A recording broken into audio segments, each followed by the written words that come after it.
This is the Mountain View Post Radio Hour.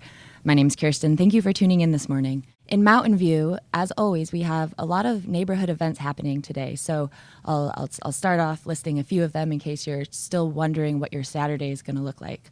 As you know, this is Community Cleanup Week. The citywide community cleanup is organized by the Anchorage Chamber of Commerce, and volunteer groups hit neighborhoods all over Anchorage to pick up streets and clean up trash and do a little bit of spring cleaning. And it's a pretty widespread thing across Anchorage. In Mountain View too, there is a kind of organized neighborhood cleanup, and that kicks off today with a volunteer day, which happens 11 a.m. this morning to 3 p.m. at Mountain View Boys and Girls Club. That's at 315 Price Street. So I believe I've heard there's going to be lunch from Hula Hands, delicious. And also possibly prizes for volunteers, so definitely go and check it out. That's this morning at 11 a.m. to 3 p.m. It's a volunteer day to kick off the Mountain View Community Cleanup. That's at the Mountain View Boys and Girls Club starting at 11 a.m. Also this morning at Tyson Elementary School, I heard there's going to be a kind of a cleanup event, and I think that starts at 10 a.m. this morning, so a little bit earlier. It will also run for a few hours, so maybe you have a student at Tyson, maybe you once had a student at Tyson, or maybe you have a particular attachment to the Ship Creek Trail, which starts right down there by Tyson, and you want to help spruce it up a little bit. Head down to the Tyson Community Cleanup, or Neighborhood Cleanup this morning. Also, I think that starts at 10. Another fun event that we talked a little bit about last week is a Family Affair Youth Summit Explosion taking place today, Saturday, at Clark Middle School. It started at 9 a.m., so a few minutes ago, but it goes till 2 p.m., and it looks like there's a lot planned for today. There are going to be workshops. You can connect with resources, services, and other things like that, and also plenty of games and entertainment. So if you're looking for something fun to do with the whole family, this is a kickoff event for the Love for Humanity, MLK's 50 Acts of Service or Kindness campaign.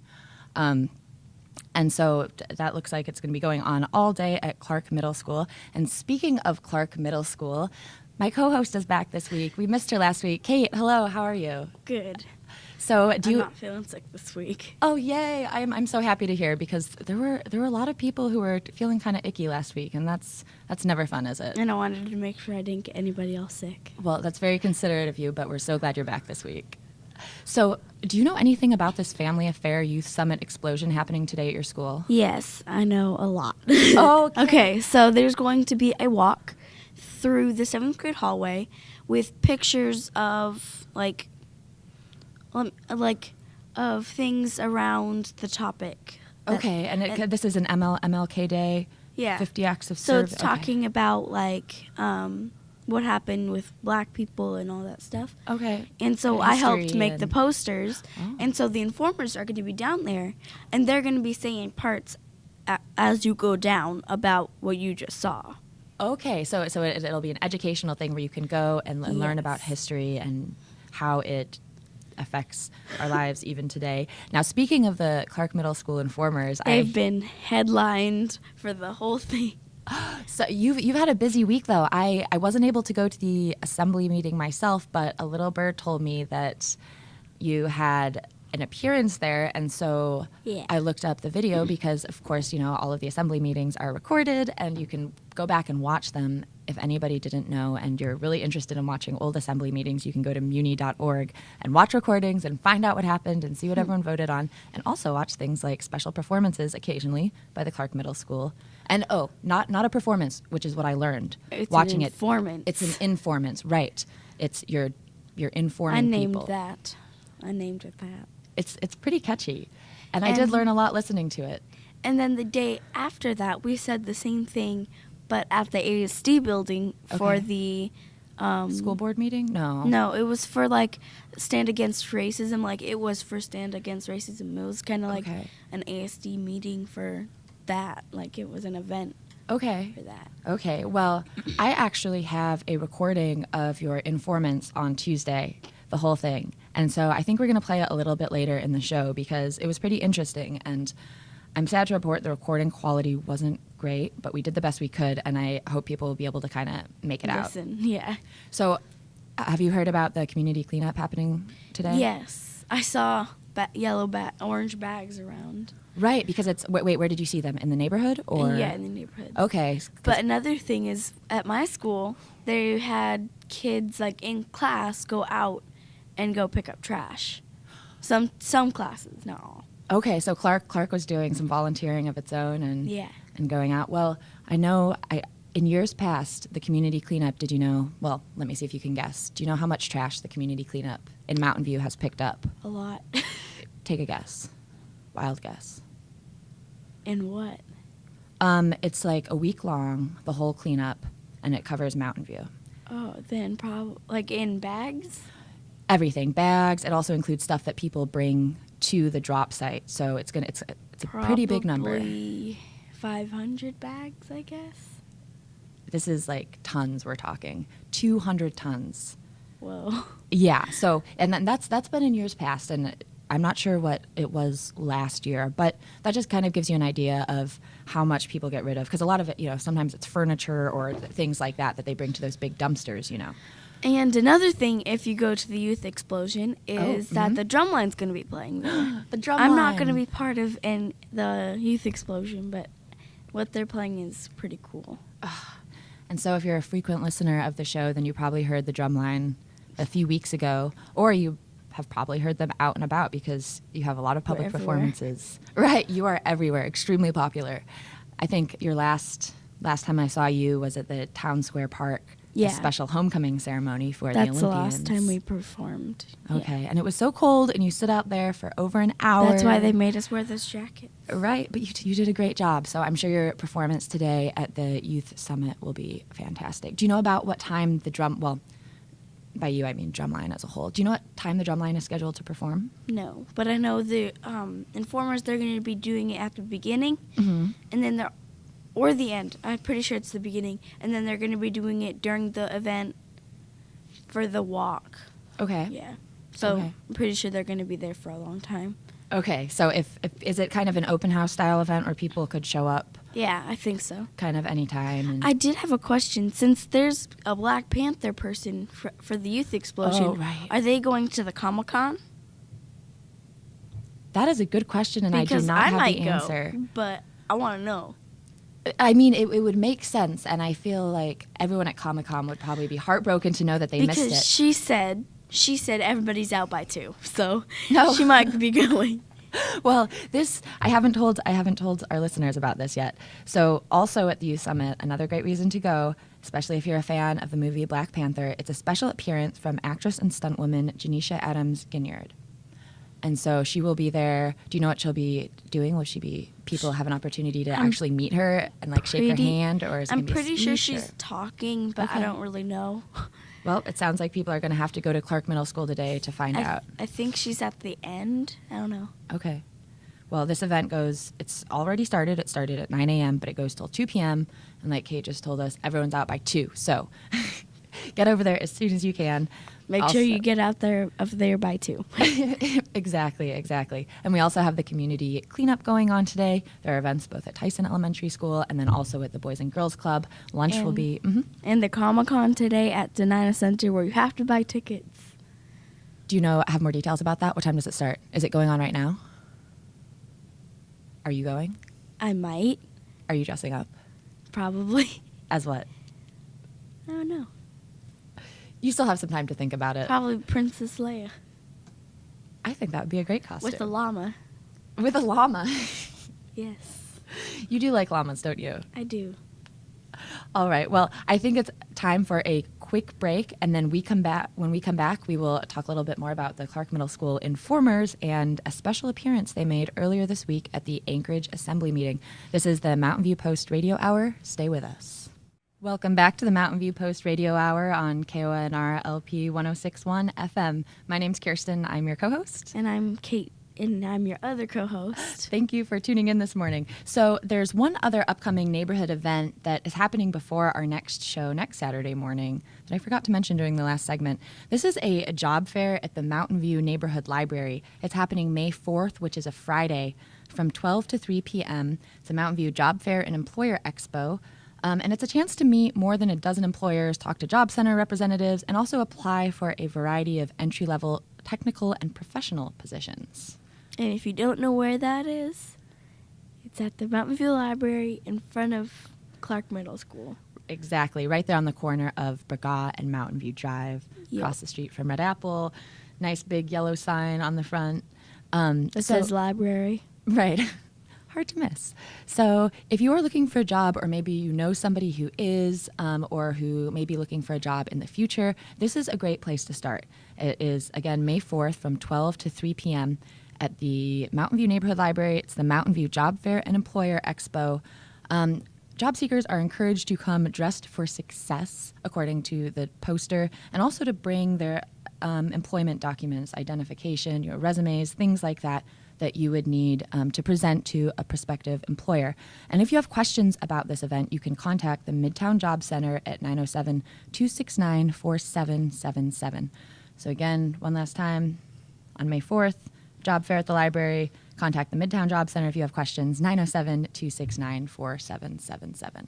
So, Kate, there was an assembly meeting on Tuesday night at Lusac Library. Right, speaking of libraries, in the Lusac Library there's an assembly meeting, and right off the bat we had a special appearance from the Clark Middle School informers, who do not perform, they inform. Can you tell us a little bit about what happened on Tuesday and what you were there for? Well, I don't really know, but because we just walked in. We didn't really have enough time to get scared. We just walked in. That's good. That's good. No time to get scared. Found the other people that we're supposed to be informing with, and then said our parts, and then went out in the hallway. And we took pictures with someone and signs and stuff like that, and then we left.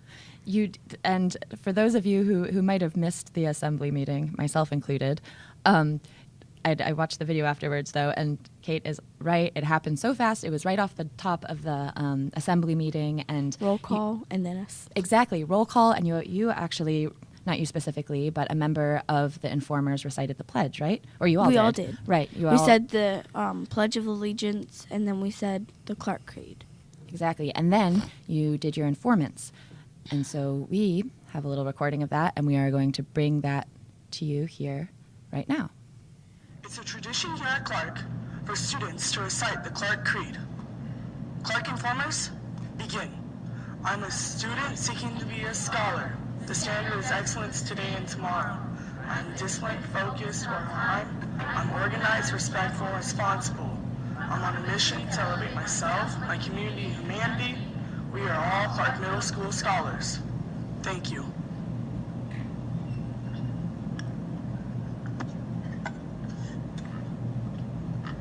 Good afternoon. We are members of the Clark Middle School Informers. We travel throughout our community to inform others on important topics, holidays, observances, and people.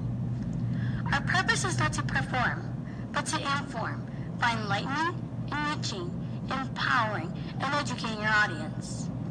On behalf of our principal, Mrs. Williams, and our coordinator, Mrs. Pinckney, I would like to thank you for allowing us to be here today to provide an overview of the theme for this year's Stand Against Racism campaign, Our Power, Our Mission, Our Future.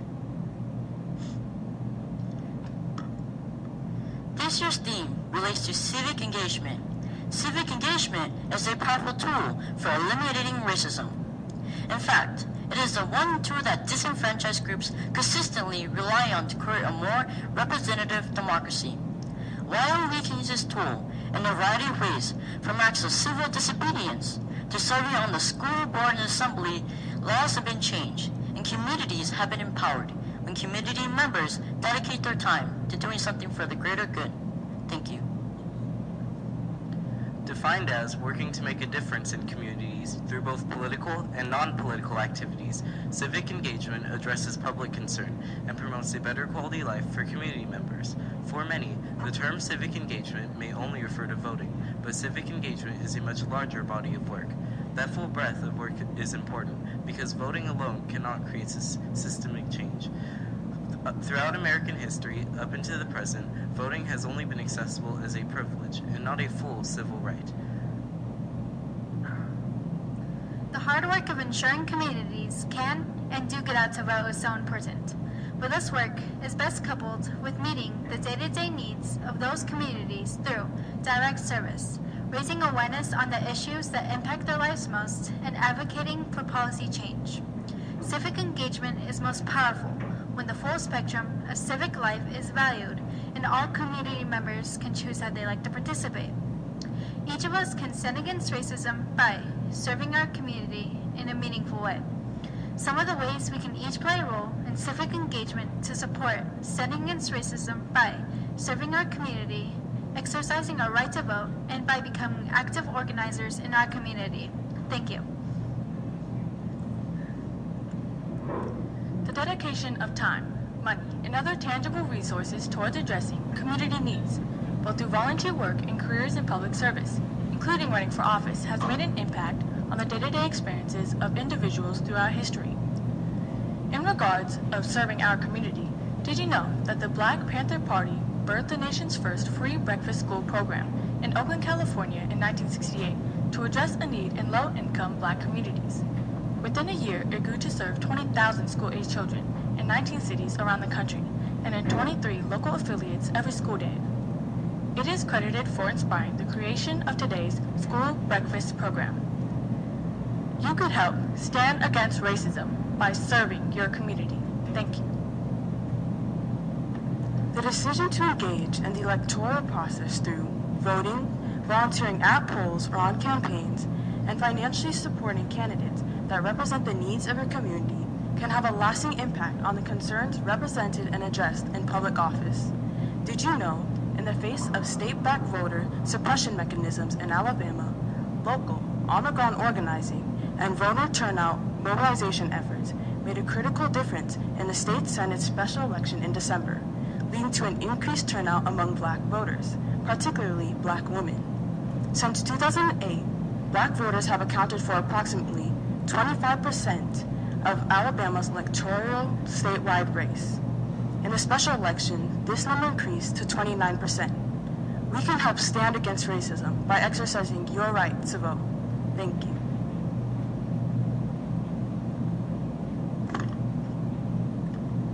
When communities gather to identify issues that directly impact them, they can use their collective power to create change in the community. By advocating the shared needs of the community, we can hold those elected into office accountable and begin to impact systemic change through policies and institutional practices. In regards to community organizing, did you know that in 1982, the International Ladies Garment Workers Union organized one of the most largest Asian American strikes in history, with 20,000 workers on strike in New York City's Chinatown, demanding economic justice for immigrant employees. Within hours of rallying together, their demands were met and victory was won. You can help stand up against racism by becoming an active organizer in your community. Thank you. YWCA is on a mission to eliminate racism, empower women, stand up for social justice, help families, and strengthen communities. By taking a stand against racism with YWCA and hundreds of thousands of people across the country, we become more mindful of the continuing affliction of institutional and structural racism, as well as our daily realities of all forms of bias, prejudice, and bigotry in our own lives, our families, circle of friends, our co-workers, and the society in which we live in. All over the nation, Standing Against Racism campaign celebrations are culminating in recommitment and commitment for all to work for racial justice against racism. By saying the Stand Against Racism pledge, people are uniting as one community in order to celebrate diversity, to raise awareness that racism still exists, and to silence the voices of those who promote hate. The informers will now share a version of the Stand Against Racism pledge. Thank you.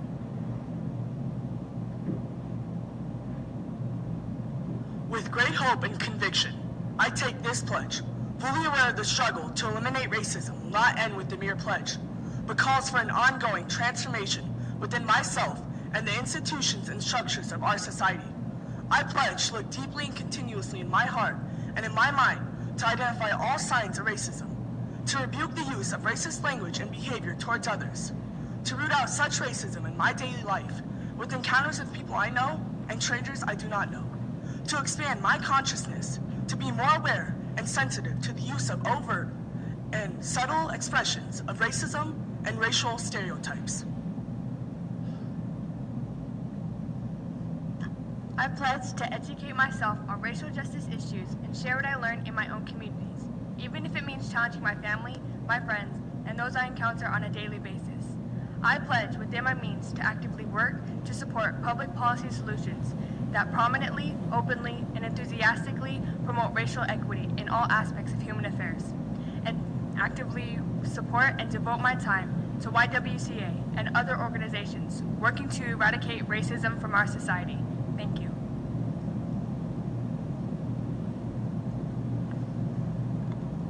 In closing, we at the Clark Informers have reached our goals of enlightening, enriching, empowering, and educating all of you of the YWCA Stand Against Racism 2018 theme, Our Power, Our Mission, Our Future.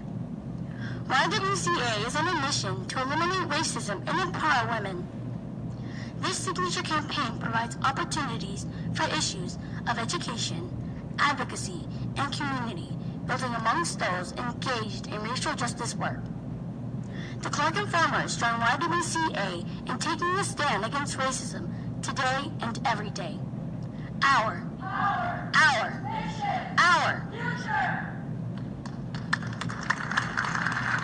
So that was the Clark Middle School Informers giving an informants at the recent Anchorage Assembly meeting at the library on Tuesday. Yeah. And Kate, you were there and you still have your part memorized, right? Yes. So we're about to take a quick break. We have some guests actually here in the studio that we're so excited to talk to. Stay with us. We'll be speaking with them in just a minute. Welcome back to the Mountain View Post Radio Hour. My name's Kirsten. My name's Kate. And thank you for joining us this morning. So we have some special guests in the studio this morning. They are Mikey and Jovell from the Akela Collective. Thank you so much for joining us here this morning. We have some exciting things, and I know you're doing some exciting work downtown that we're going to talk about here. Hello. Hey, good morning. Thank you for having us. Yeah, thanks for having us. This is like 2 hours earlier than I'm usually awake, so you get like half of me. I try to wake up at the very last minute because my voice is slightly deeper right when I wake up, so I figured if I rolled out of bed, I might sound like Barry White. I think you sound exactly like Barry White, and I think, Mikey, you look like exactly perky like and Barry awake, White. like you've been awake Perfect. for hours. I can't tell that you're not awake at this Perfect. hour normally. I love it. Do you know, when we decided to have the show at 9 a.m. on a Saturday, I'm kind of an early riser, so I thought it would be fine, but getting guests to come in this morning, I'm realizing that, yeah, it's... We're not big Friday night guys, so it's easy for us, I guess. Mm-hmm. Yeah. But you also have an opening in a little bit later. Your space is opening up, so I'll talk about what that is. But before we get too ahead of ourselves, a little background for those who might not be familiar with it. The Akela Collective, tell us what it is, how you came together. I understand there are 4 of you, right? Yeah. Akela Collective, and Mikey can chime in because he might have a different telling of how the story goes, but the 4 of us, myself, Willie, Mikey, and Oscar, we'd all been buds for a couple of years, and as freelance photographers, we worked on our own projects, but every now and then we'd want to approach an entity that required like a slightly bigger presence. It was a little bit harder to approach them as just an individual. So Akela was us coming together to put a pretty name on something that was a collaborative effort, and that's how it started. But then it quickly, we stopped faking it and we started like actualizing what we were talking about. And as photographers, you all kind of have different areas of.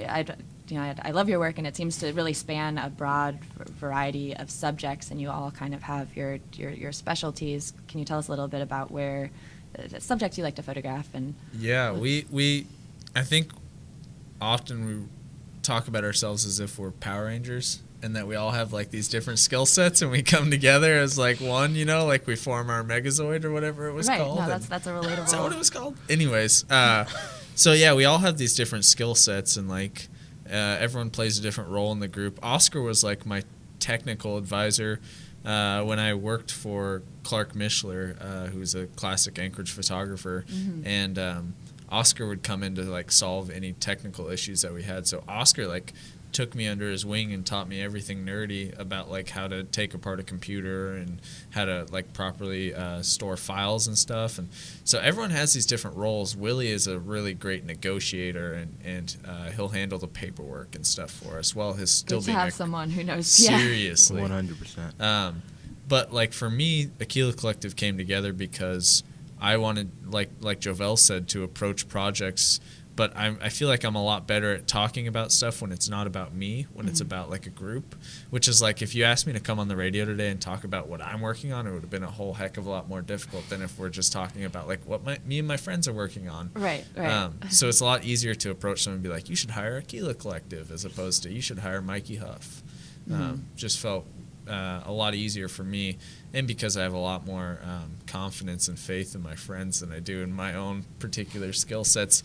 But being around this group of creatives that are all constantly creating work, and we all kind of push each other a little bit and keep each other accountable, which is great. One of the great things that Akela's been able to do also is provide work for other establishing artists. So a lot of times if we approach an entity, or if there's a project that needs a photographer or a videographer, sometimes even a graphic designer, if somebody says, hey, does Akela have anybody that can do this? The answer is always yes, and we will always find somebody, even if it's not somebody in the direct roster. We've got such an extensive network of talent that we can reach out to and contract worked out to them.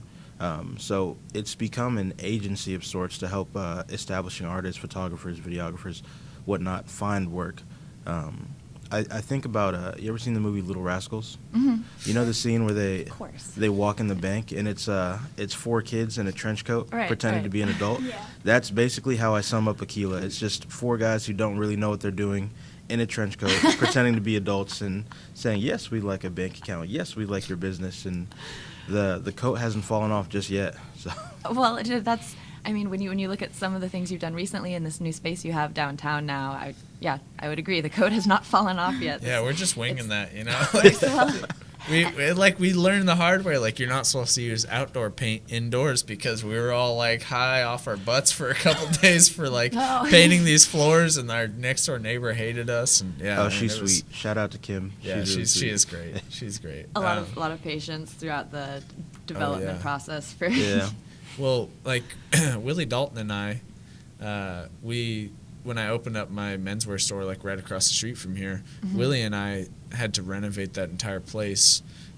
So we learned a whole heck of a lot about like drywall work and mudding and painting and everything. And so, you know, you do all these little projects throughout your life, and then it culminates together as you like progress through your career. And so the Akela space was kind of natural. Like, we had already messed up a bunch of stuff by the time we got in there, so we kind of had it figured out a little bit. So the Akela space, if you listeners spend time downtown, and especially driving down, was it on 6th Avenue? 6th Avenue, yeah. 6th Avenue there, right past Nordstrom. You know, there are shops kind of on the 5th Avenue mall side, and there are some boutiques and things like that.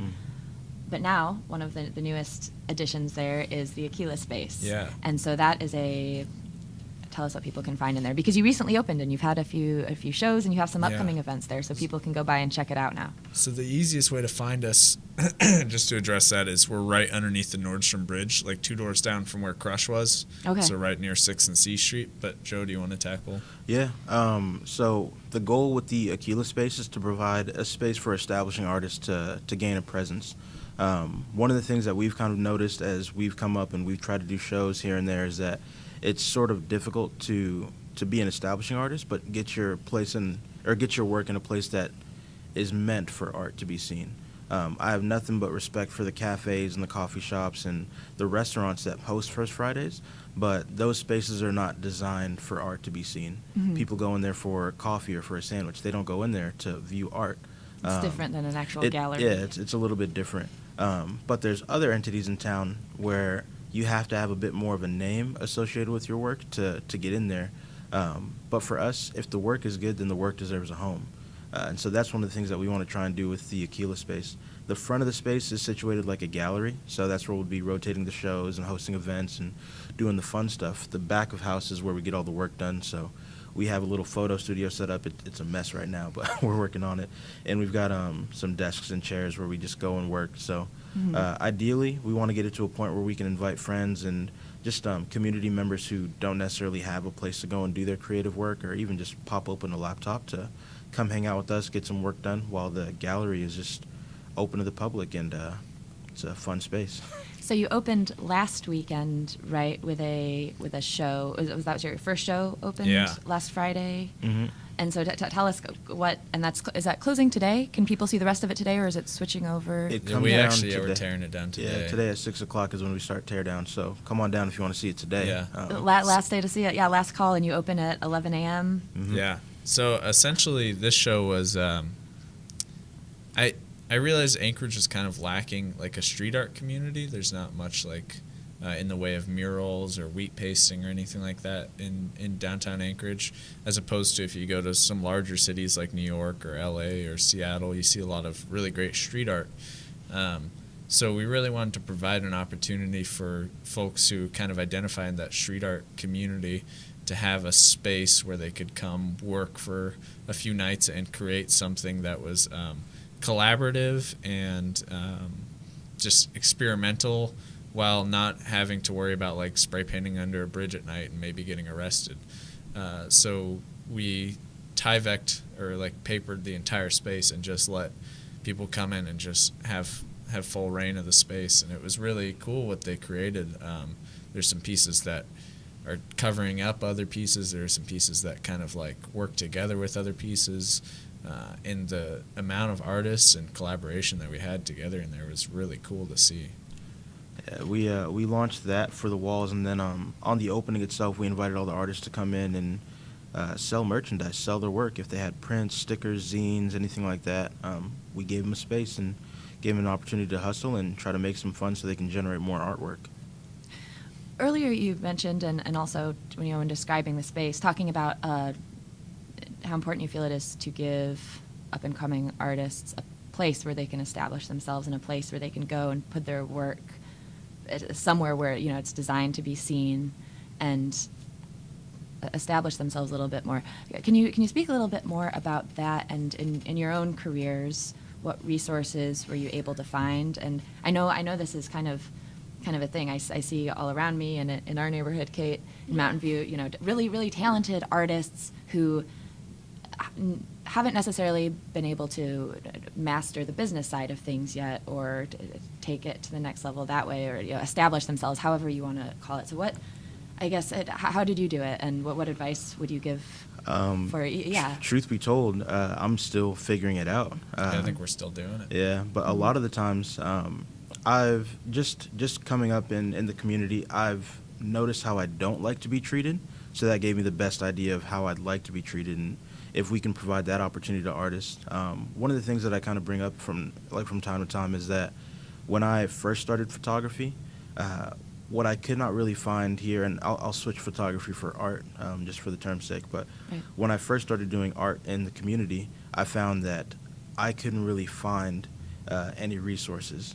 And then fast forward a couple of years, the internet really started booming in terms of how many resources there were, and it was very easy to just hop online and find things. And then we started to branch out and build a sense of community, like Mikey with Walk Alaska and a lot of the other Akela events that we used to put on. But then skip to now, and it's almost like there's too many resources out there, which isn't necessarily a bad thing, but there's a lot of noise, and it's hard to kind of sift through that noise for an up-and-coming artist. So one of the things that we try to do is just provide a space where it's like, hey, this is an example of good treatment. So, and I'll backtrack a little bit. I think the big thing that separates somebody who does art full-time and somebody who does it as a hobby is whether or not they're comfortable with the business side of things. Mm-hmm. If you learn to manage your business, then you can go as high as the sky will let you. If you decide that you don't like the business side, or if you find it gross and uncomfortable, then maybe you do your art just as a side thing, and it's only for you. But we want to try and set an example for how the business side should look because of things that we've experienced in town. So we want to do fair commissions for artists. We want to do what am I missing?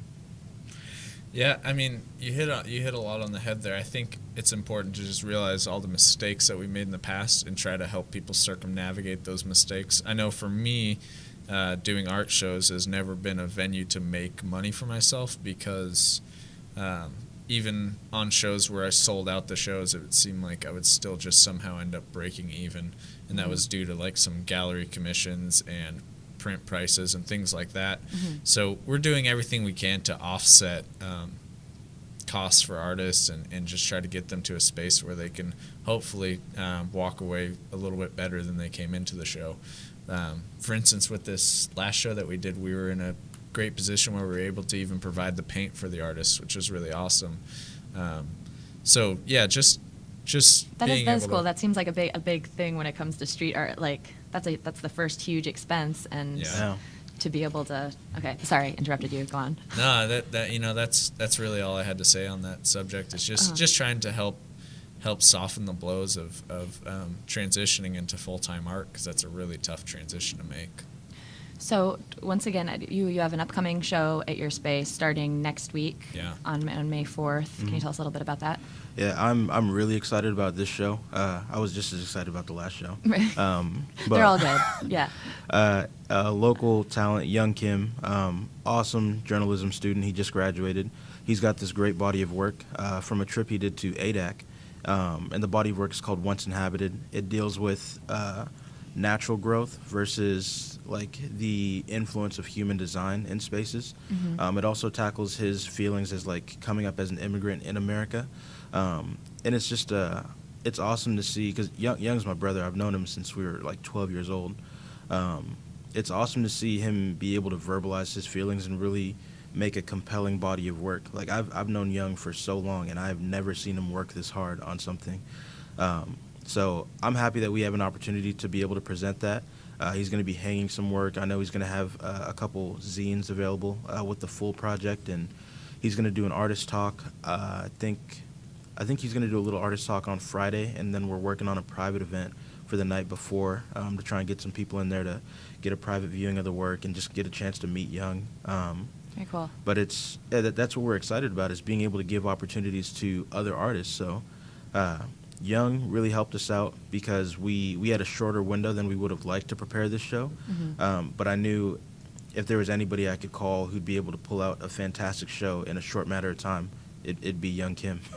I think I've had the opportunity to maybe see one or two of those images from ADAC, and I will vouch for them. They're gorgeous, and go see the show. It starts May 4th. Again, this is at the Akela space at 6 and nearly C, but like you said, Mikey, by the Sky Bridge, the Nordstrom. The troll under the bridge is the best way to remember us.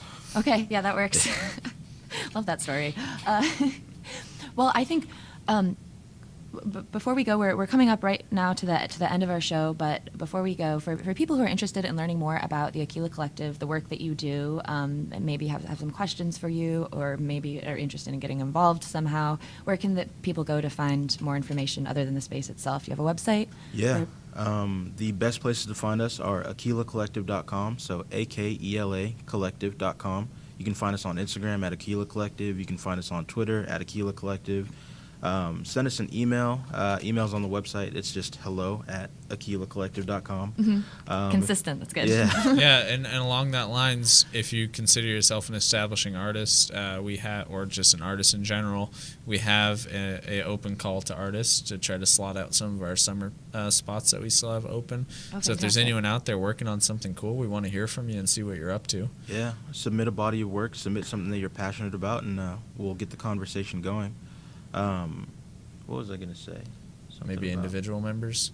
I think that's a great way to catch up with us too, and see some of the individual projects that we're working on. It's just through the individual members' social outlets, and I think you can find all those linked out from the Akela Collective. I was going to say gallery hours. We're downtown. There's always going to be somebody there, Thursday through Sunday, 11 a.m. to 6 p.m. Okay. So that's where you can find a physical person if you want to come and chat and hang out with us for a bit.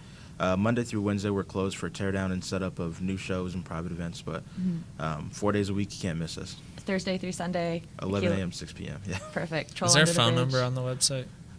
If not, it will be by the time you hear this. Or yeah, the phone number. Someone will toss it up there. Phone number's on the Instagram. But yeah, give us a ring or shoot us a message, because we're usually always there, even if we're not. It's not gallery hours, so just shoot us a message. And you can come. You're by more and than check welcome out to slide in stuff. our DMs. We won't take it weird or anything like that.